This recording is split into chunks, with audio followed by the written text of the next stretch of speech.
Can the Oilers complete the improbable comeback and take home Lord Stanley tonight? Also, the Leafs rounding out their bench and have eyes on an extension on one of their young core pieces. We'll get into all of that and more on today's edition of the Locked On Leafs podcast, part of the Locked On Podcast Network. It's your team every day.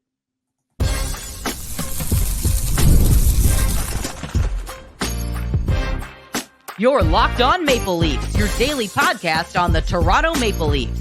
Part of the Locked On Podcast Network, your team every day.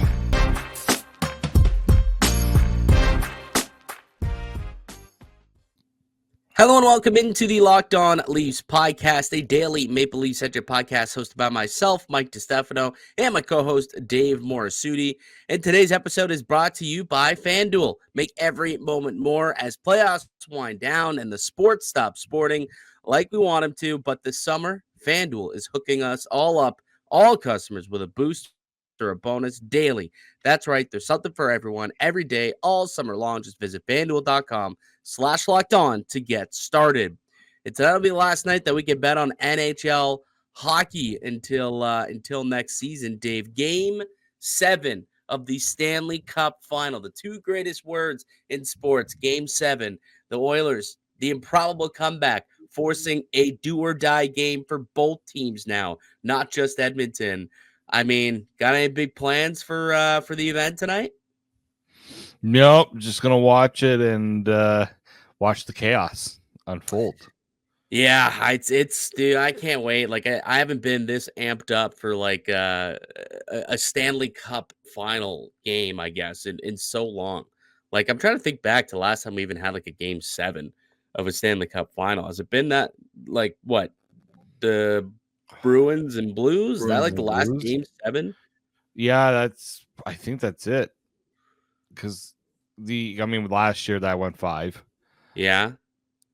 And Tampa crushed Montreal.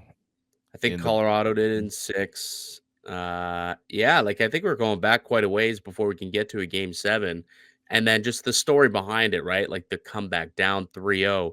Can they complete the story here? Like this is starting to get WWE level, right? Like can they do the Cody Rhodes and complete the story, finish the story? And I like that's what they were talking about. Like Zach Hyman asked, like is it how crazy is it that you guys are going to be playing in a game 7 when seemingly 3 months ago they were down 3-0 in the series and everyone thought that they were toast, and he came out and he's like, yeah, it's great that we've been able to get this going, but we got to finish the job. Like it's not done yet. We got to finish the story. And I think that tonight's going to be a fantastic game. How do you see this one playing out? I have no idea. I want to say that the Oilers, just because they have all the momentum, but you kind of feel that with a game 7, everything kind of starts fresh. Both teams are empty tank, but the concern I have, honestly, Sergei Bobrovsky. I must have jinxed the damn. Well, I mean, when I got him, it was game 1, so he still had 2 more games, but like that was looking like the slam dunk Conn Smythe candidate right there for the Panthers, and the last 3 games he's looked anything but that. I mean, that biggest concern. Toast. That ticket's toast, by the way.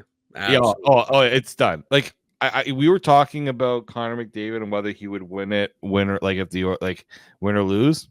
If the Oilers still lose game 7, I think this is where McDavid.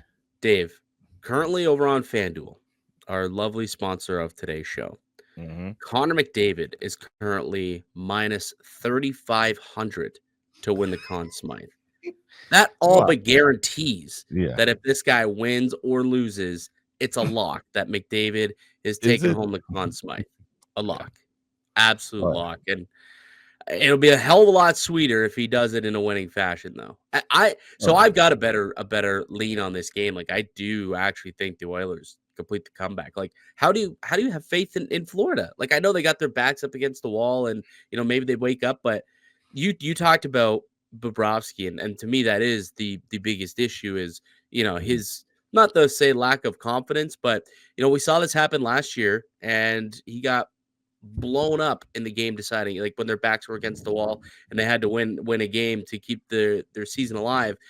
What was the final score? 8-3, I believe. 8-3, something like that. 9-3 last year when Vegas won the Stanley Cup that day, right? So, he's been in a situation just a year ago where he was so great for 2 months and then got to the Cup final and then a couple of games started to snowball and couldn't get his game back. And that's honestly where things are at. He had that 8 spot where he was in net for 5 of them, and then the very next game gives up another 5, and then the very next game he gave up 3, I guess, with an empty netter. But he has not been the Bobrovsky that Florida had for the first couple months of this playoffs, and that's really unfortunate for the Panthers. But when you've got this team just cooking on all cylinders, I mean, the thing about the Oilers is you look at Game 6, they're able to win with McDavid not on the score sheet. They still had 5 goals, and McDavid went pointless. So you're getting contributions from up and down your lineup now. So it wasn't just like it was just basically McDavid by himself, games 4 and 5. But then game 6, other people showed up and other people woke up. And now it's game 7 and all bets are off. And you know that both sides are going to be going, full pedal, full throttle, you would hope. I think it's going to be a terrific game. But I do think that the Edmonton Oilers come out on top and win this thing and become the first team since the Leafs in like 1942, I think it is, to go down 3-0 in a Stanley Cup final and come back to win it. So I think we see history tonight. And like, what does that do for the like?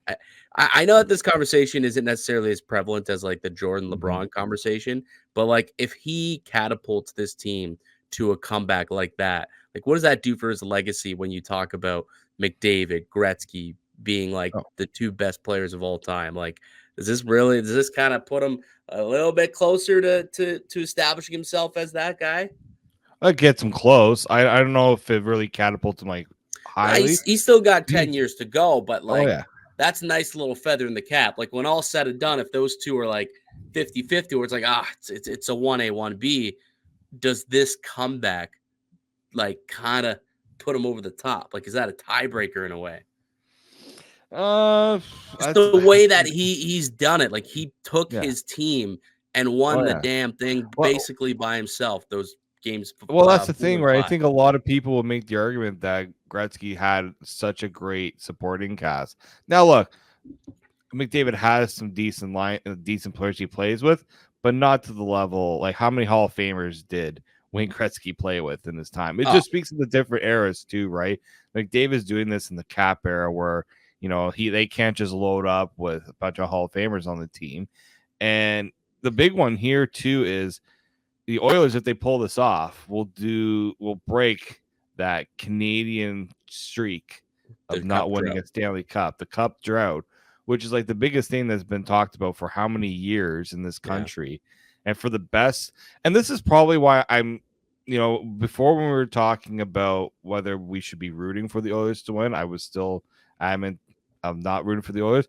The only thing I will say though, what a story it would be for the greatest hockey player on earth, but also the greatest Canadian hockey player right now to end that Stanley Cup drought. Yeah. I think there's a lot of great storylines to look forward to in tonight's game, that obviously being another one of them. And whether you want to say you're rooting for or against Edmonton, wherever you sit on that line, whether you want to call it Canada's team or you don't want to call it that, I don't really care. But I would like to see Connor McDavid win a championship. He's come this far, and I think that for the purposes of finishing off the story here, completing the comeback would just be just such a great feather in the cap. And look, it's not just hockey fans who are taking notice. Like they're talking about this on down south on ESPN. Like it's being talked about in the States majorly. You've got big networks, Pat McAfee show, Get Up. You've got all these talking heads down south who don't typically talk a lot of hockey. I know McAfee's done a really good job of it this year, but even other sports networks are starting to talk about it. Talk about this. I can't take my eyes off this McDavid guy. He's just doing outrageous things. Like it's outstanding the coverage that they're getting, because the NBA Finals didn't have anything. The NBA Finals was so boring. No one even cared about the parade. The Celtics won. Like it's nothing. No one gave two craps about what happened in the NBA Finals because there were 5 boring nothing games. This thing is compelling, and it's in store for such a great finish, win or lose by Edmonton. But hopefully we get just a really good game tonight. If we get Game 7 overtime, oh my God, it's gonna be so fun. I'm really excited for the game. All right. So Dave's on the fence. I think Edmonton rolls. I do. I'll put my stamp there. Yeah, that happened. That happened. Every time I touch my microphone, it does this. And when I bang the table, it like move the microphone. So my mic got unplugged. It was insane. Your mic got so excited about Game 7 that it just decided. Yeah, that's what happened. That's what happened. Just can't bang the table anymore. That's what we got to do. All right. Why don't we take a break? Let's come back and get into some Leafs news because a couple things came out over the weekend. Got a new assistant coach. They've rounded out their coaching staff behind the bench. And there's a report, apparently, of an extension looming for one of the Leafs' young stars. We'll tell you about it on the other side. It's Mike DiStefano and Dave Morassutti. You're listening to the Locked On Leafs podcast, part of the Locked On Podcast Network. It's your team every day. Today's episode is brought to you by FanDuel. I love sports. I love them so much. I never want them to stop. But as the playoffs wind down, we get fewer games, and the sports aren't sporting like I want them to. But FanDuel lets me keep the sports going whenever I want. All I got to do is open the app and dream up bets at any time that I'm in the mood. And this summer, FanDuel is hooking us all up, every single customer, with bonuses or daily bonuses. That's right. There's something for everyone every day, all summer long. So head over to FanDuel.com/lockedon and start making the most of your summer. FanDuel, the official sports betting partner of Major League Baseball.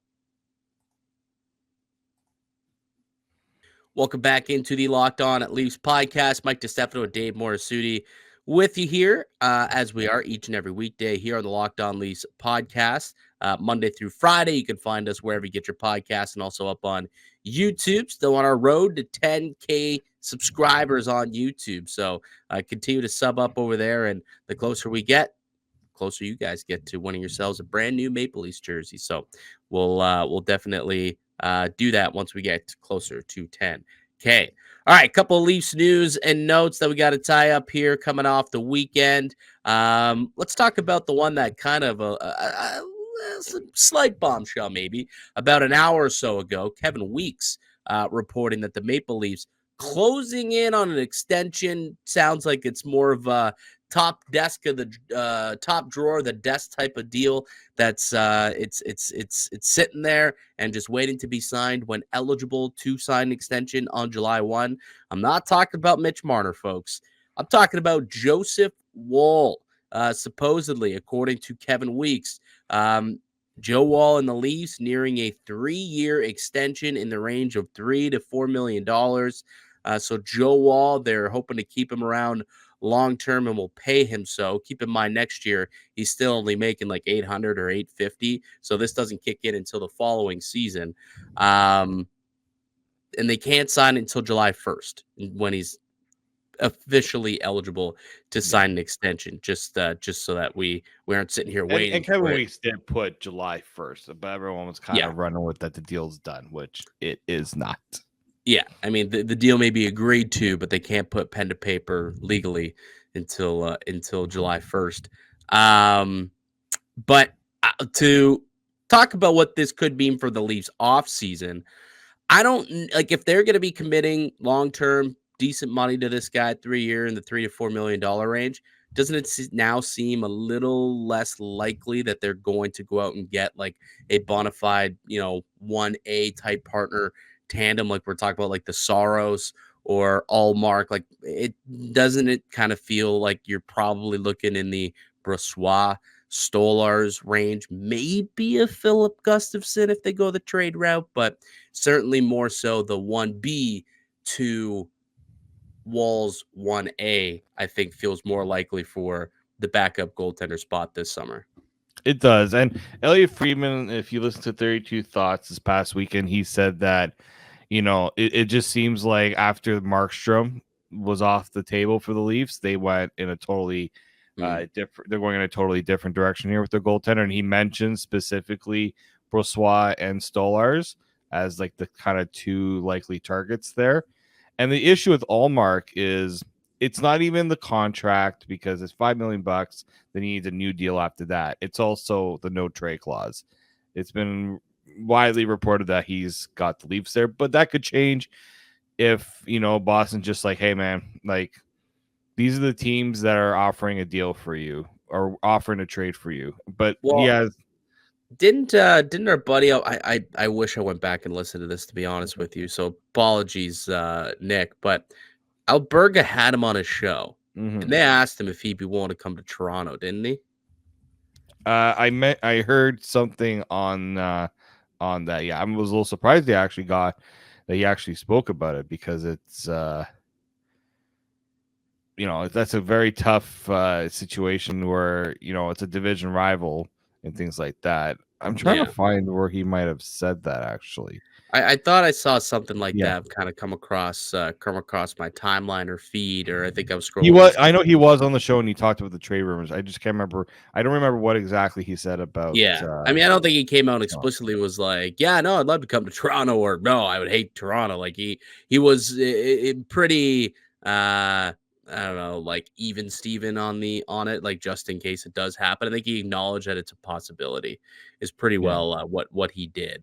And that didn't really have anything to add to it, which you would expect. He's still currently a member of the Boston Bruins, but anyways, sounds like it'll be a moot point anyway, considering that if they're going to be looking at Joseph Woll for the guy in the future, they probably aren't going to lock up, big money, long-term money into a Saros or an Allmark type of goaltender. So we are thinking of that second tier goaltender for the Maple Leafs, I would imagine, this summer. That's what this report tells me. That's what I'm gleaning from it at the very least. We talk about what can we learn from things that are happening. That is something I think we can kind of glean from. And it's difficult to know what the Leafs are up to this summer because I feel like they're in on everything. They're in on everyone. Half of it's true. Half it probably isn't. And we really don't have a clue as to what's going on. They really haven't signed any of their pending UFAs. We've got like a week until free agency starts. I don't know what the hell's going on with this team. Like it's everything's so secretive. It's so bizarre. Secretive, but not. You know what I mean? Like we're hearing reports of everything, but nothing is actually being finalized. It's confusing. It's been a confusing final last like month or so for the Maple Leafs when it comes to them and what their summer could look like, because there's many different directions that they could take. And goaltending is obviously one of them. And other Maple Leafs news, they did finish up their coaching staff this weekend, and we all expected, I think, at one point that this was virtually a lock. Marc Savard officially hired as an assistant coach with the Toronto Maple Leafs. Him and the Flames parted ways a couple months ago. There were some rumblings that perhaps he was thinking about going back to junior, but alas, the Maple Leafs bring him in, and he officially signed there yesterday. And there's an obvious connection here with Berube and Marc Savard. They coached together for the St. Louis Blues, and the Marc Savard, really good power play technician, just a pure X's and O's kind of guy. So Berube, not quite the X's and O's, more of an old school coach. So you mirror and pair those two together.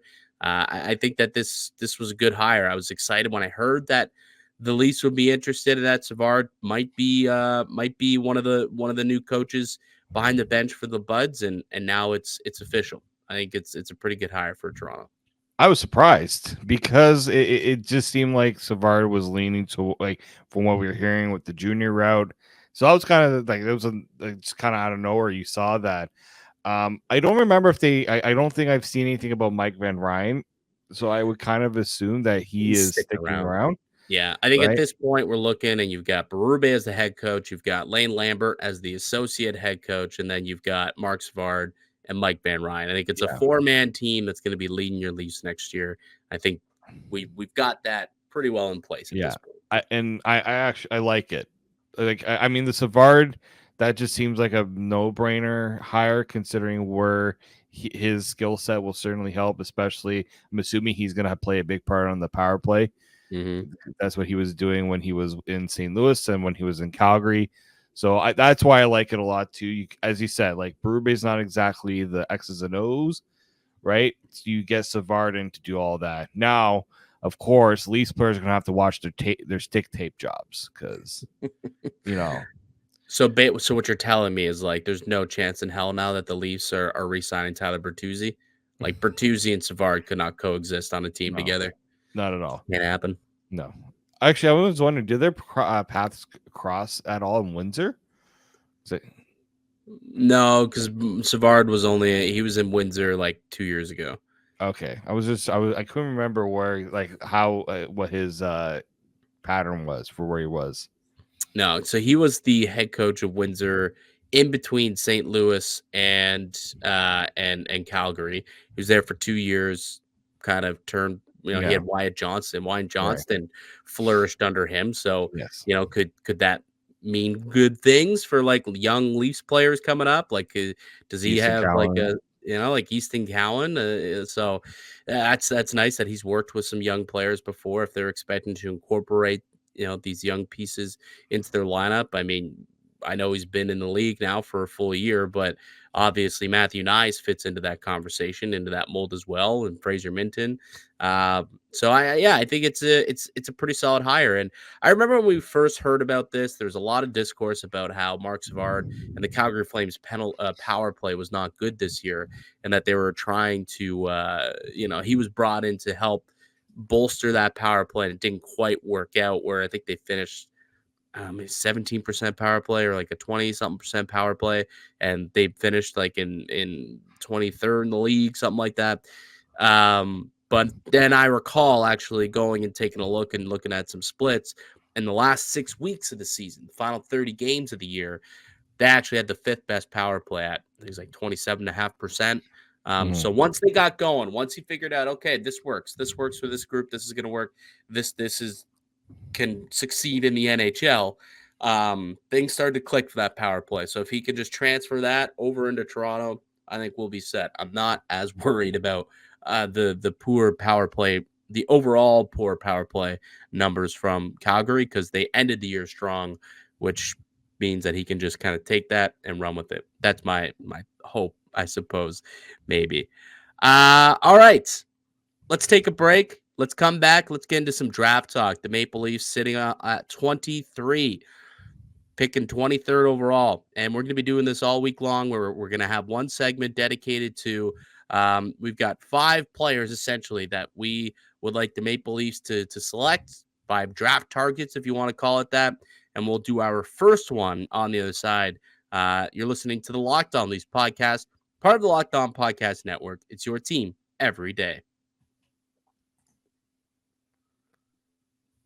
Today's episode is brought to you by eBay Motors. Passion, drive, and patience. The formula for winning championships is also what keeps your ride or die alive. eBay Motors has everything you need to maintain your vehicle and level it up to peak performance, from superchargers, roof racks, and exhaust kits, LED headlights, and more. Whether you're into speed, power, or style, eBay Motors has got you covered. With over 122 million parts for your number one ride or die, you'll always find exactly what you're looking for. And with eBay Guaranteed Fit, your part is guaranteed to fit your ride every time or your money back. Because with eBay Motors, you're burning rubber, not cash. With all the parts you need at the prices you want, it's easy to make your car the MVP and bring home huge wins. Keep your ride or die alive at ebaymotors.com. Eligible items only. Exclusions apply. eBay Guaranteed Fit only available to U.S. customers. The Locked On Leafs podcast continues here with Mike DiStefano and Dave Morassutti. We are just 4 or 5 days away from the NHL Draft on Friday. It's quickly coming up here. What a quick turnaround we've got from Game 7 on Monday, and they've got the draft down in Vegas at the Sphere on Friday. It's going to be a real quick turnaround. So what we figured is throughout the course of the week, we'll kind of take one segment and we will dissect one of the players that we believe will be in play that the Maple Leafs might have interest in, and a draft target, we'll say, and do a little bit of a draft profile breakdown for the players that we think would be good selections at number 23. So we're going to start with the first one, which both of us are quite high on, and that we actually took in the Locked On NHL mock draft that we did. We took EJ Emery, and that's the player that we're going to profile here. So who is EJ Emery? If you are not, a draft junkie, here's a little bit to know about him. 18 years old, big boy, 6'3", 185 pounds, plays defense, right-handed shot, and think he's got an 80.75 inch wingspan, Dave, which is the third largest wingspan in the draft class for those who are down at the NHL Combine. So you're talking about a big body right-hand defenseman. Does that not just scream Brad Treliving? Oh, 1,000%. Like when I was going through, again, when we were going through our mock draft, and I just looking at players, I'm like, I think they're going to go defenseman this year. I really think they realize they need to shore up that one. EJ Emery was kind of like the first name that I was going through my prep, and just looking at everything that he kind of, all the tools that he had, it made it a no-brainer, right? Pretty good skating wise for big size. He's pretty mobile, good in the transition game. Obviously, there's a little concern about whether what his potential is because he's not a big points producer. But I also don't think he's a guy that's ever been put in a position to be a points producer. I think he's always been looked at as that defensive defenseman, which, look, at the same, you want those two-way defensemen for sure, especially with your first round pick. You also want a guy that's going to be able to, you want to add a little bit of size on, and someone with size is able to move the puck, and that's what he does. Yeah, his draft profile almost reminds me of like Braden Schneider. Like when Braden Schneider was coming into the league, and and lots of Leaf fans wanted Braden Schneider to be that pick, that draft class, and unfortunately, that was the pick they went with Rodion Amirov, and rest in peace to him. Obviously, that didn't pan out, but they can go and get themselves a big-bodied, tough, physical, good athletes, defensive defensemen in EJ Emery, and kind of get themselves a player who they think they can chuck in a top 4 role for many, many years and be a shutdown piece for the Toronto Maple Leafs. You talked about the lack of offense. Yes, for the U.S. National Team Development Program this year, 0 goals, 16 assists for 16 points. He's committed to the University of North Dakota next year, so the NODAC. So pretty solid school. I think, was it the NODAC? Is it the Fighting Irish? I'm trying to remember what they are. They're like a greenish color. But committed to the University of North Dakota next year. I know that the Notre Dame is the Fighting Irish, but North Dakota is like something like Fighting that. Hawksmen. That's it. Okay, yeah, I knew they were fighting something. Fighting Hawks. Sorry, not the men's ice hockey team. There you go. So that's what he'll be up to next year. We'll definitely go and play in college hockey. He was a combine darling though, Dave.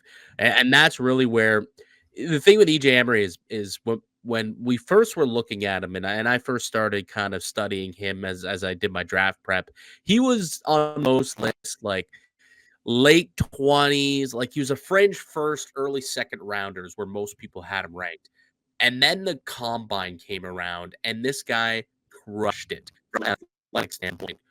Crushed the jumps at the combine, has unbelievable lower body strength, literally like topped every single like one of the jump, whether it's like long jump or standing jump or whatever it is. He just absolutely crushed all of those events at the combine. And then he was also third in right side agility testing. So that just goes to show he's got good skating and he can skate to his right. So as a right shot defenseman, you do like to see that he can move to his right really, really well. And he actually ended up coming in at 16th on Craig Button's final prospect rank list last week. So, hopefully the NHL is not as high on EJ Emery, I guess, and he can fall to the Leafs at 23, like we were once upon a time hoping would happen. But just based on monkey see, monkey do. You got a big physical right shot defenseman, defensive defenseman who can play, a physical style, a playoff style hockey game. He might not last to Toronto at 23 anymore. Like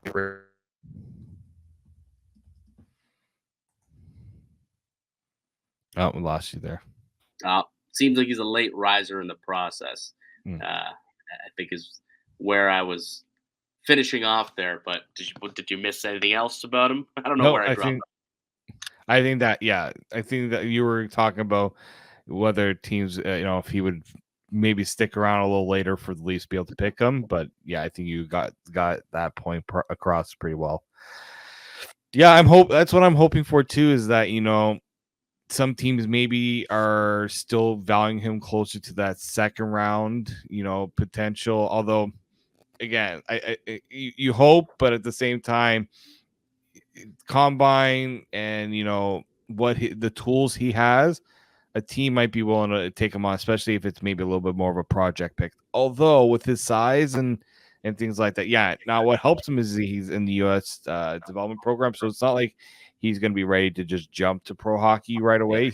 There's going to be a little more development to his game, and NCAA now has become such a popular route. Like, there's a player from BC, right? So like, it's a very unconventional path for him to take to get to where he is. But and also the reason why it's because he's a dual citizen. That's why he was able to go to the National Team Development Program.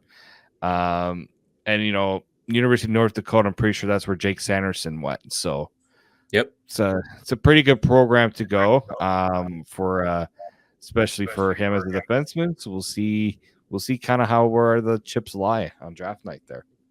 You talk about being an elite athlete. He had the lowest body fat percentage among all prospects at the combine, just a 3.6% body fat.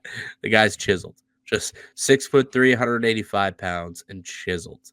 The scouting report that I read here from the Elite Prospects NHL Draft Guide on Emery is: Emery absorbs and erases opposing rushes with smooth backward strides with a stable, perfect posture. Stick in front of him, extended but not overreaching. He pushes opponents wide and pivots onto them, knocking them away with a precise poke check. So very much, defensive defenseman who can skate and plays the puck in the body very well, which is what Toronto kind of needs, which is why we have him as one of the top draft targets. If he's there at number 23, the Maple Leafs, I hope, select EJ Emery. We'll continue with this series throughout the week. We'll do a new prospect profile each and every day leading up until Friday, when the NHL Draft is here. Will be here. So we'll do that throughout the week. All right, buddy. Anything else you want to mention before we get out of here for the day? No, this is going to be, I think people need, like, we've been talking for weeks and weeks about things going on and a lot about the Cup final. This is going to be a week where things are going to come heavy and fast. Turnaround is going to be ridiculous. It's insane. And like, technically the draft's going to be on Monday. And then are we even going to, we're not even going to have a show before like free agency.